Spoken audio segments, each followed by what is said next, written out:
Me and Drizzy back to back, it's getting scary. If you fucking with my eyes, just don't come near me. Get out my way. Put some bins all on your head like Justin Terry. Whoa.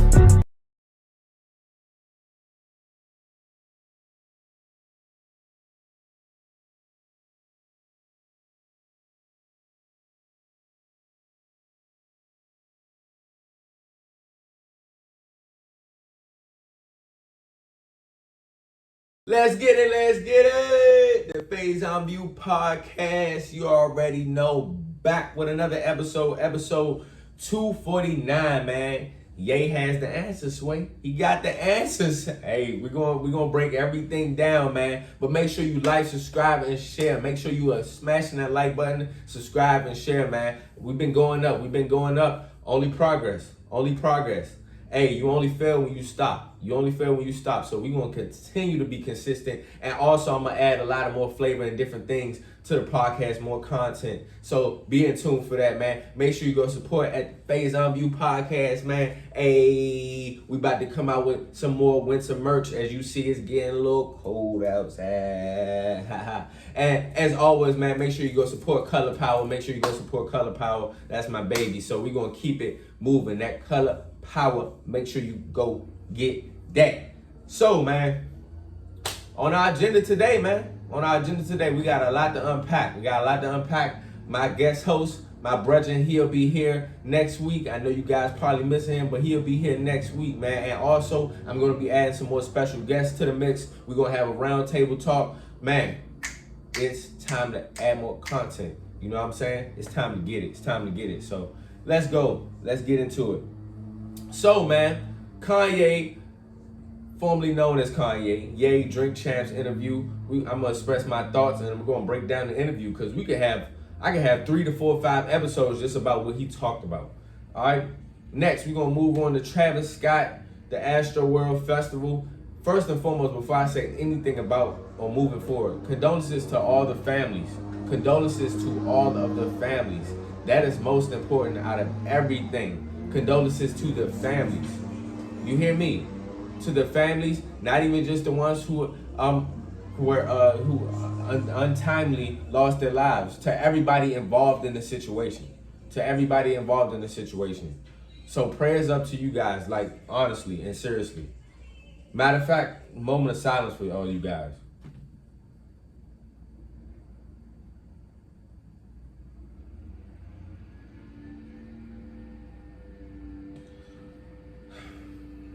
Because that situation is tragic and it's horrific, and just looking at it as a parent, man, can't imagine.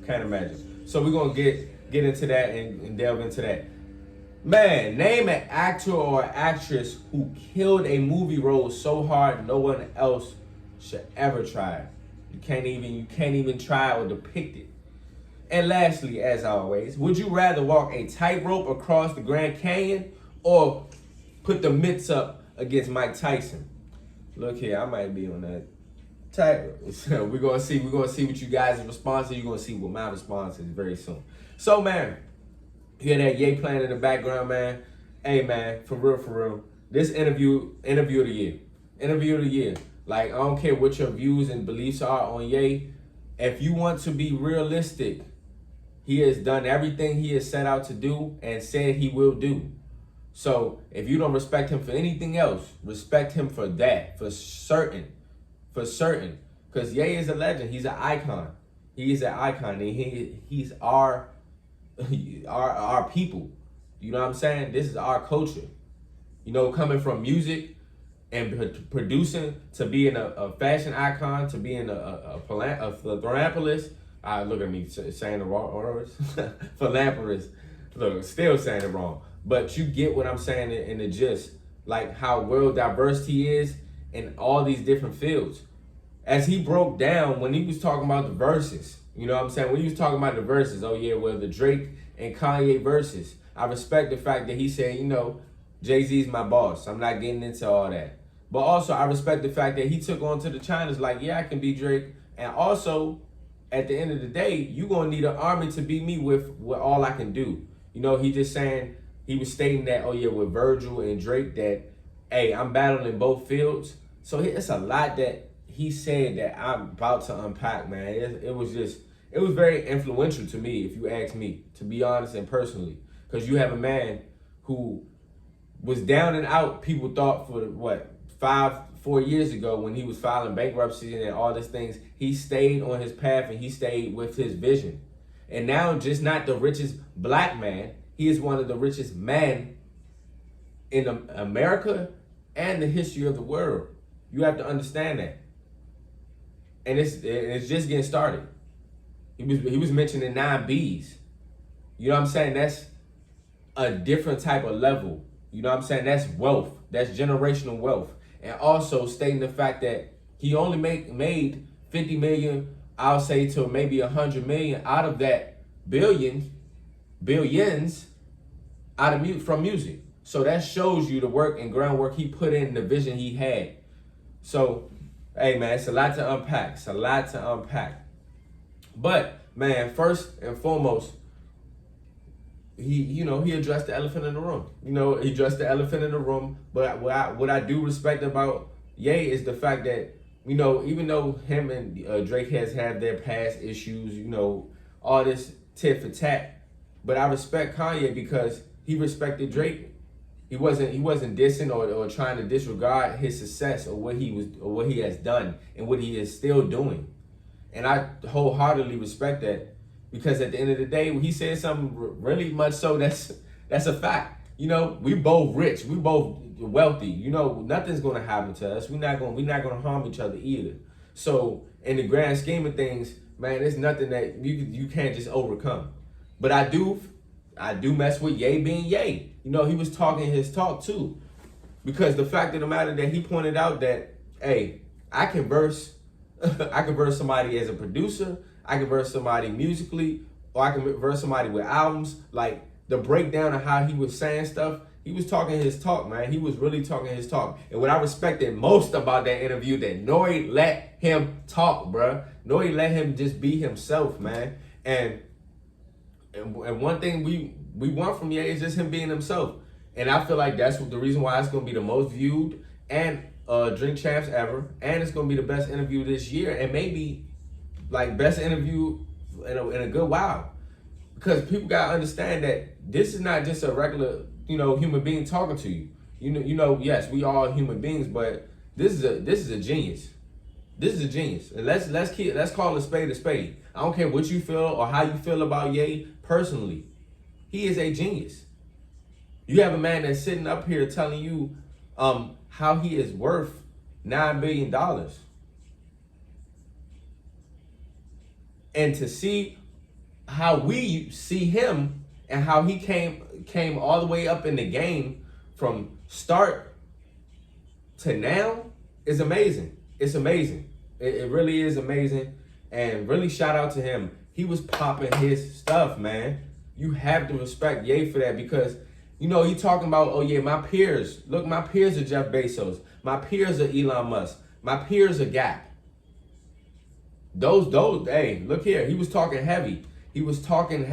And I feel like, and rightfully so, he needs to be respected in those type of conversations. And people need to notice that Kanye is not regular like all these other people that's just going to be staying hush. The thing that was frightening me the most about the interview is he kept saying like, they're going to get me for this. They're going to get me for this.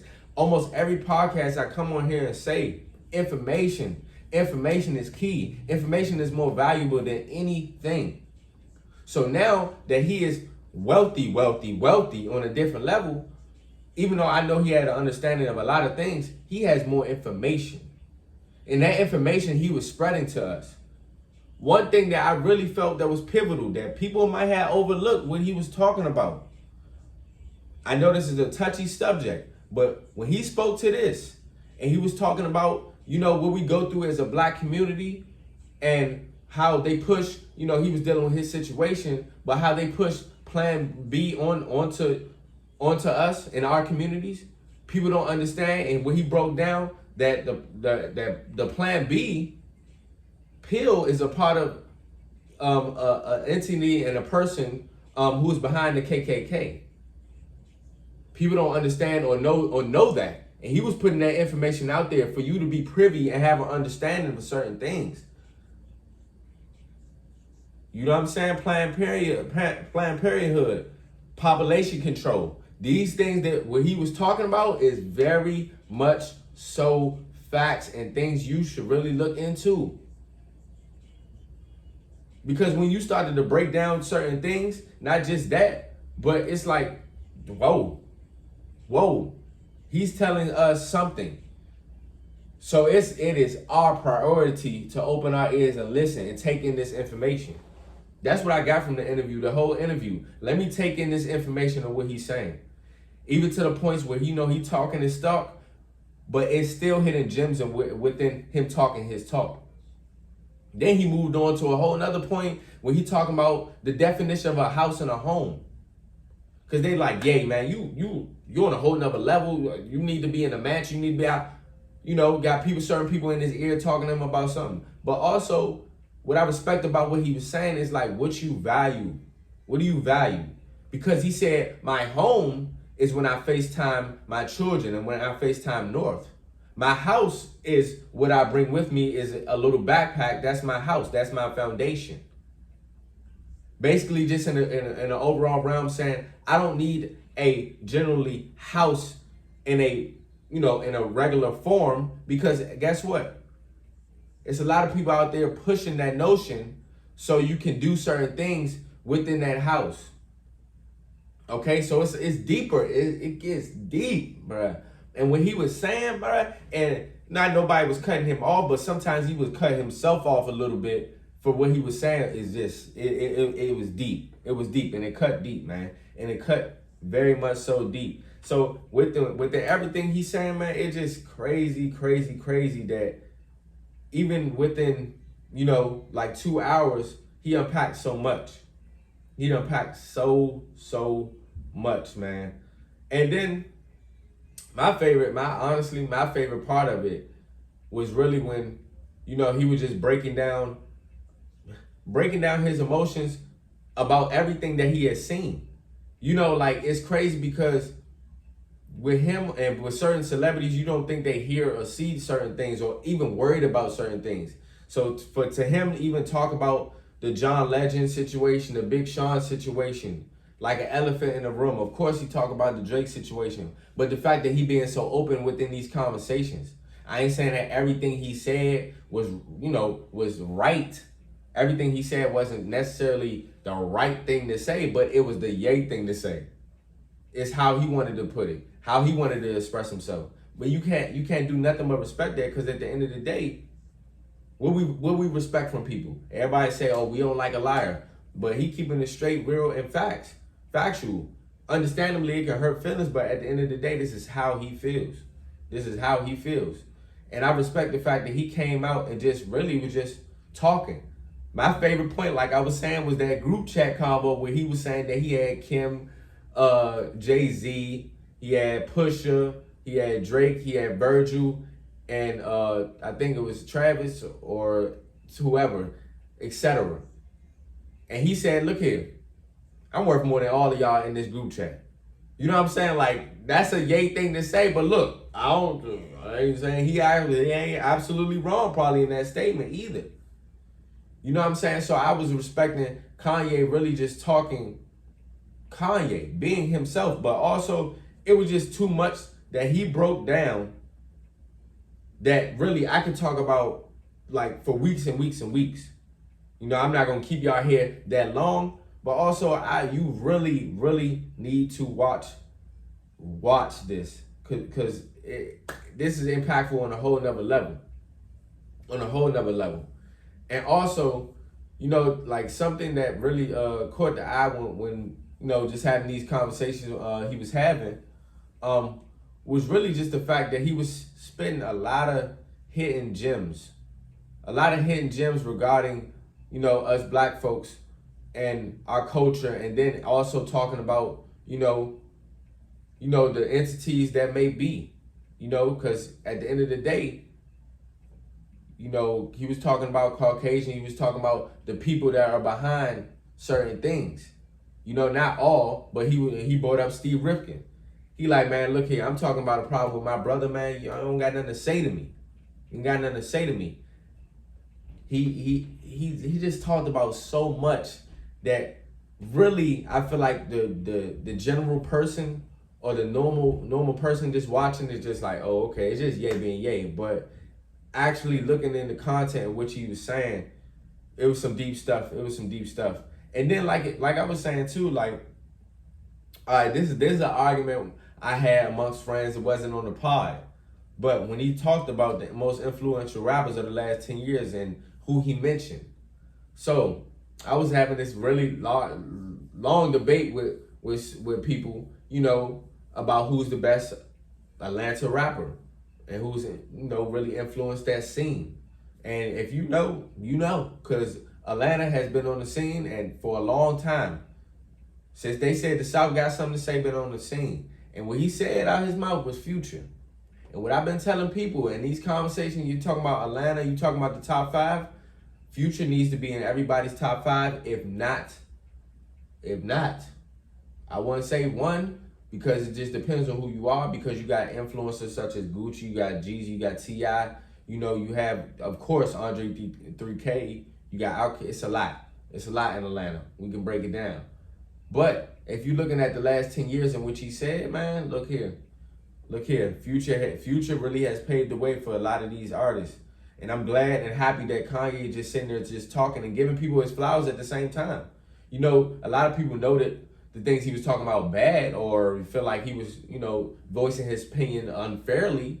At the end of the day, he was giving kudos to those who he felt like, hey, deserve those kudos. And also, he spoke to Soulja Boy in there, and that was a laughable moment. But people just noticing, oh yeah, well, he took him off the album, da-da-da-da. But also, let's respect the real in which he said, because he also did say Soulja Boy is a top 5 most influential rapper. Not even close. Not even close. So I respect Ye and even more than I already have, because he didn't have to come on there and really just talk and express himself. And I feel like this is the happiest I've seen Ye smiling and amongst, you know, people that he actually can conversate with. It was beautiful that he told the world that he named North after Noriega.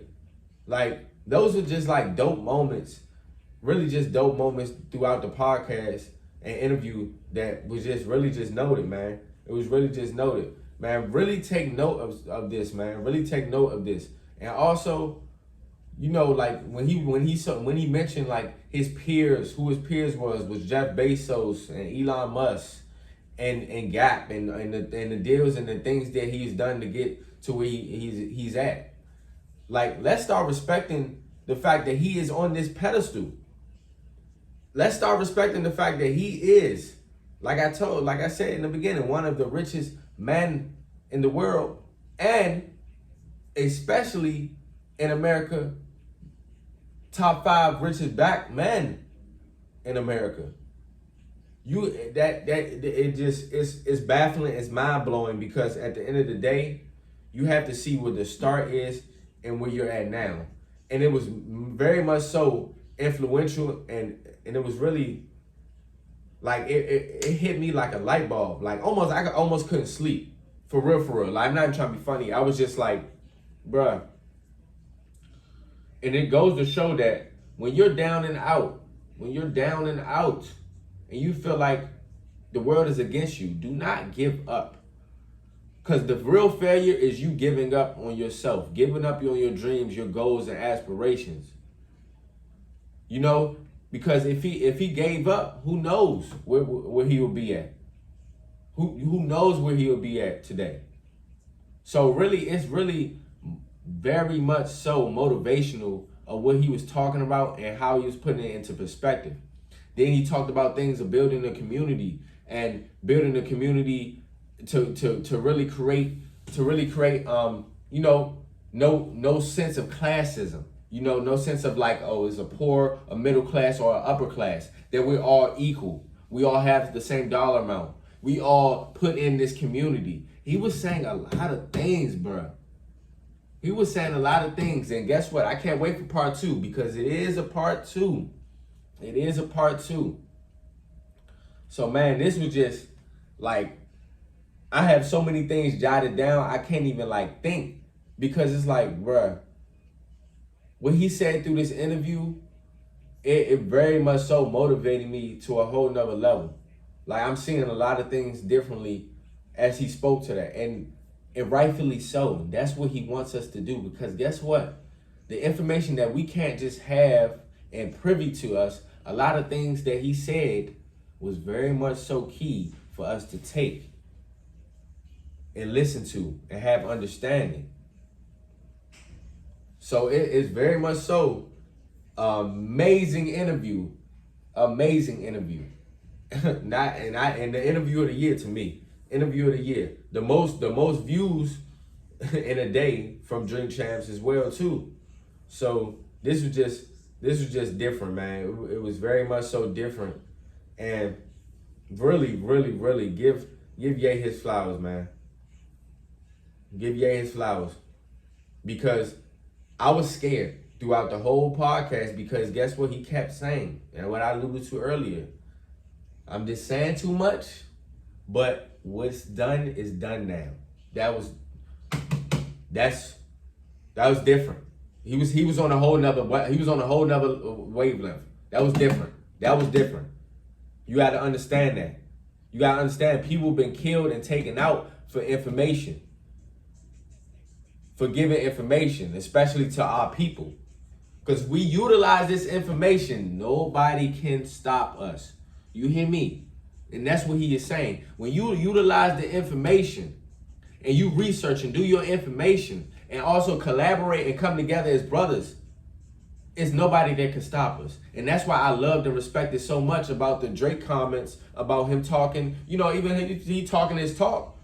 And saying the things that he didn't like, but also he's saying it's much more bigger than just me and him. And when we don't, and when we show the world that we can stop going back and forth and tit for tat and things of that nature, it is a bigger message. It is a bigger plot out there for us. Okay? We can't keep going against the grain and going against our brothers and sisters. We can't keep doing it, bro.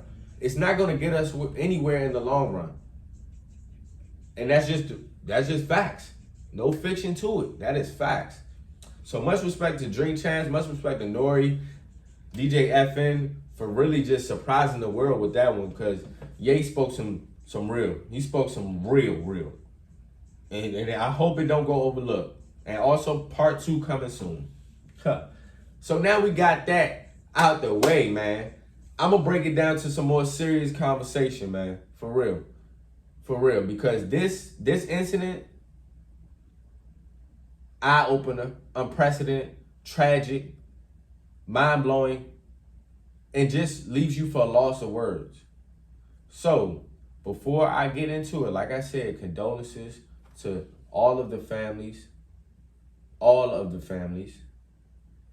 that were impacted by this situation, and everybody that was at AstroFest, because everybody was affected. Yes, we weren't there. A lot of people weren't there. And you have to understand the mental of a lot of people after that just happened. That even the people that wasn't injured, everybody as a whole. So let me get on to this. Okay? AstroFest that went on over the weekend. Travis Scott just dropped the EP. I'm not about to get all conspiracy and all that other extra stuff, because what I'm here to do is really break down really who is to blame, and I want everybody to have an understanding of why the blame is going to these particular people, okay? Or entities or organizations, whatever. So first, City of Houston, it is their fault for holding the event. People don't even, I understand we're down south, I understand different practices, but guess what? COVID is still here. You packed out an arena for 50,000 people. First. Second, AstroWorld Festival. Whoever was a part of that, and that includes Travis Scott, whoever was a part of that and formatting this festival, the issue. Because, and let's be real, at every Travis Scott concert, in which I've been before, It is a raised concern in which they talked about before previously, in which they talked about the City of Houston Police Department and also Travis Scott and AstroFesta has discussed that is a raising issue from the people, that how many people are going to be there with capacity, and also the dangers of mosh pits and rages in which every concert that Travis Scott has, it is a rage or some type of mosh pit. It is a certain type of energy that goes into his concerts. So before I get into this, for you guys who just think, oh yeah, well, why is he to blame? Or, oh, why? You sound, and I'm just being honest, to be honest, this is me, my opinion, you sound ignorant. You sound ignorant. Because stop trying to separate the artist just because you like him from a real incident that happened that regards him inciting certain behaviors from his fans. And he has constantly done it throughout the duration of his concerts and duration of his career as an artist. The video that really disturbed me, and it wasn't even from AstroFest, but it was from all these rising videos coming up from different points of different times and variations of times, where he was at a concert and he was performing or even inciting or within the mosh pit doing something. So in this incident, he was crowd surfing. An individual that he identified was that people identified, and also it was a 10-year-old little boy, claiming he ripped off his shoe or had touched any of his body parts. Travis Scott told his fans to jump and blatantly hurt that little boy out loud. It's on video. You can't miss it. And also during the AstroFest, that incident, let's keep it a buck. I ain't trying to diminish his care. I listen to Travis Scott music, but after this, no, that's no more. It's not no more. I can't do it, especially as a parent. You see, and it's been plenty of times documented, as you can see, he has stopped the crowd to either instruct, do something with the crowd, or interact with the crowd. So it's not like as if he doesn't have crowd control or he doesn't see anything that's going on. It's been documented situations on video of him stopping for certain incidents or saying certain things. And all those certain things that he was saying in incidents were not positive messages at all. And it wouldn't be a rising of so many videos repeatedly if that wasn't the case. So, with moving forward to this incident, people are passing out. People are getting trampled. A young boy, a younger man, I don't want to say boy because I don't know his age range, but he was stating and talking verbally to Travis Scott. And he was telling him, the boy was telling him what is going on. You're not stopping anything. People are passing out. People, and he sat there and said, you know what you came in for. This can't be made up. It can't be made up. And people want to sit here and say, oh, y'all just blaming Travis Scott. Y'all just blaming him. No, let's hold people accountable for their actions. Let's call a spade a spade. Because I don't see in how form or shape or form how people are just imaginary, just blaming him. No. And first, before the concert, before the festival started, he incited these fans and people to break the barricades and come in. So with that energy already, with that energy alone, you're telling people to break the rules already. It is the energy that I don't like, and it's a whole nother realm. People are saying demonic, all that stuff, but it looks very, very, very fishy, my guy. We're not just sitting here saying it's just his fault, because I'm not just saying it's just his fault, but he is and should be held accountable Let's call it a bean. For real, for real. Because my synopsis is just that all these incidents and all these things weren't just happening just for no reason. People had video footage. I seen with my own 2 eyes, it looked like a lifeless body as he is still performing, singing. He just dropped the album. Well, EP per se. The first song is named Escape Plan. On the EP cover, it is very Dracula-like. And it has a message at the bottom of it. And I want you guys to look onto that if you haven't. For real. Because this incident is heartbreaking. Not just for a parent, just for anybody. There were kids, women and men who lost their lives going to a concert. And a lot of people say, oh yeah, well, you know, the parents, oh yeah, why is this and that? And people need to understand that also it was a festival. So that means not just a concert, it was other events going on as well there too.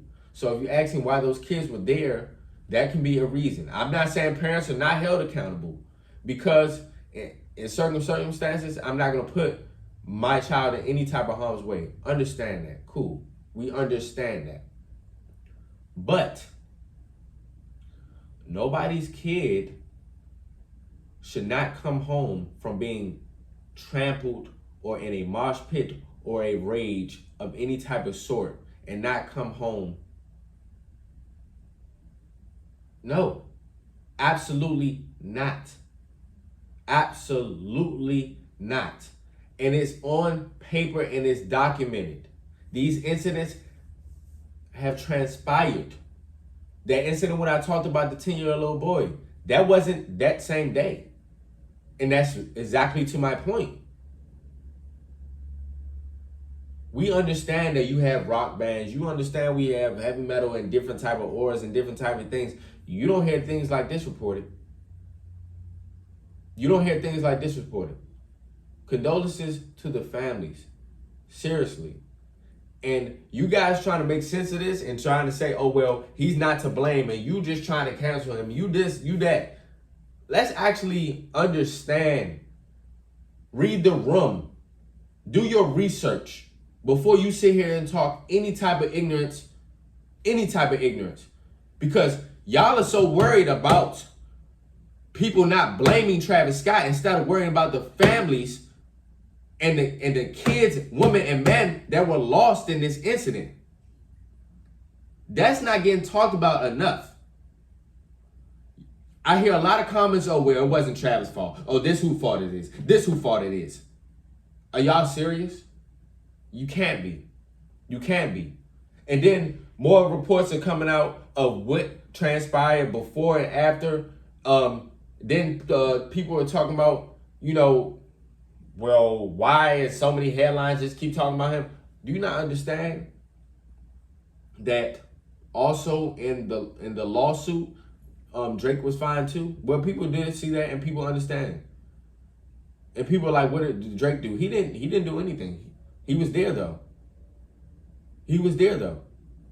So you can't put blame on him, but also at the end of the day, everybody's going to be held accountable in this situation. And Travis Scott is dead wrong. I don't care what y'all sit here and say. Or how do y'all want to justify that? How can you justify that? Before or now? Why y'all trying to justify that? And it's crazy because these incidents have went on for a long period of time and duration of time. Let's call a spade a spade. His actions need to be accounted for. Because his energy, he incites these things. And also, it was another video that shows, it's been multiple videos that show that he can stop at any time or any moment. Yet, we get a video of him telling his fans, you know what you came here for. What is that supposed to mean?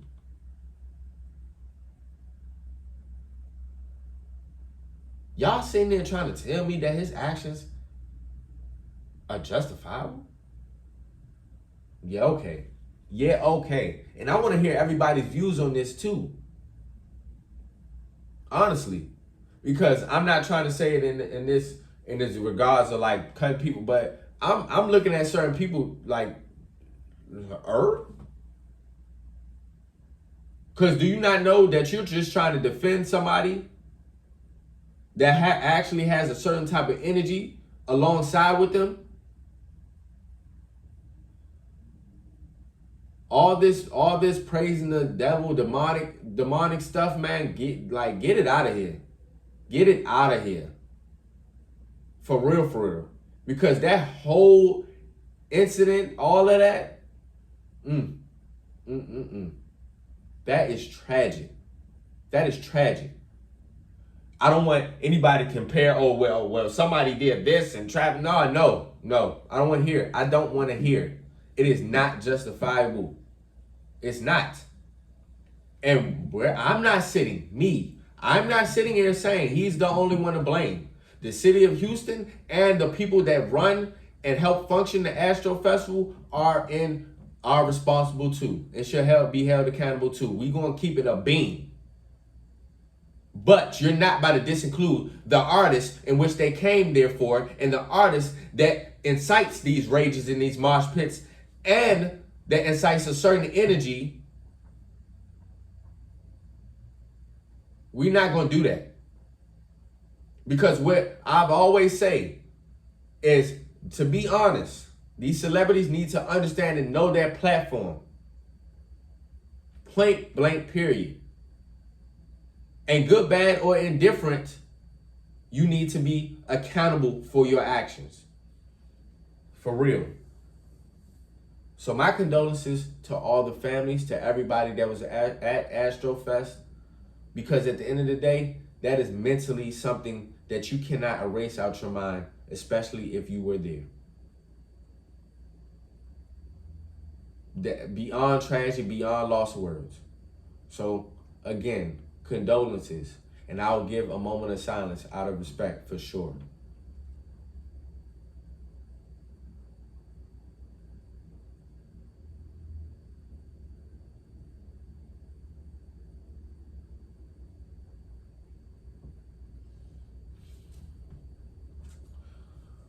Condolences to all the families once again. We're moving forward with the lighter note. I had to address that. It was very important that I did address that because I felt the way about that situation. Very much so felt the way about that situation. So let's get into this next topic, man. Next topic. It says name an actor or an actress who killed, bodied their movie role that nobody else should ever try. First and foremost, I would say Denzel almost in every movie. For real. If I'm being straight up real, of course, Will Smith, Pursuit of Happiness. And this is funny, ironic, they're going back to back from my opinion. Tupac and Juice. Bar none. Tupac and Juice made me feel like I was in the movie. Black Panther, Chadwick Boseman, for sure. Monumental historical movie. And I would say honestly, everything Chadwick Boseman has played in. 42. You know, we can go down the list of his movies and how legendary he is. Rest in peace to the legend Chadwick Boseman and also Tupac. Another one, Jamie Foxx, Ray. You can't, like, I always talk about it, man. He don't get his just due. He don't get his just due credit. I don't care what y'all sitting there say. He don't get his just due credit. Queen Latifah set it off. Leo, come on now. Legendary. Angela Bassett, and probably in anything that she has been in. For real. It's that's tough. That is tough. You got Morgan Freeman, Which movie you want to name? Eddie Murphy for certain. And you can go into however movies you want to go into, but nobody's being a Nutty Professor. Even, I ain't gonna lie, even Dr. Doolittle, you know what I'm saying? But like, I'm talking about like amazing roles that just can't be duplicated. It won't be duplicated. I definitely would say that. It's so many movies.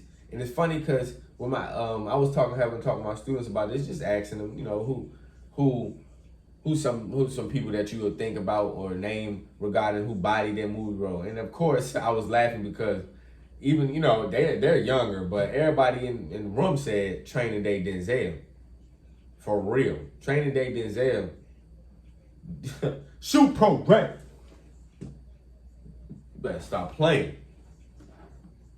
Ha ha ha ha ha. I'll put cases on all you. Hey, bro, I swear, I'm sorry. Man, that can't be duplicated. That cannot be duplicated. Then you got movies that, like, the Robert De Niro's. Let me keep it a bean. You got the Robert De Niro's in Goodfellas, Casino. You got Leonardo DiCaprio. You know, people, preferably, Titanic. I don't know. It is one of the most grossing and largest movies ever. People feel that way about Titanic. You know. Then you got Johnny Depp. You know, it's a lot of people that we can sit here and name. We can really sit here and name. You know, actresses. We can really go down the list. You know, the people that really don't get their credit, for sure. You know, of course you have Halle Berry. You got Regina King. You even have Sandra Bullock, Blindside. You have a lot of actresses that body their roles. And what, shoot, shout out to the hometown, Taraji P. Henson. Come on now, that hustle and flow. I know it's plenty I miss. But those are just some notable ones I'm just saying. And also, I'm going to add this at the end. One of my favorite movies. If you know me, you know. Joker in The Dark Knight. Can't be reciprocated. Can't. People still talking about that role. Can't be.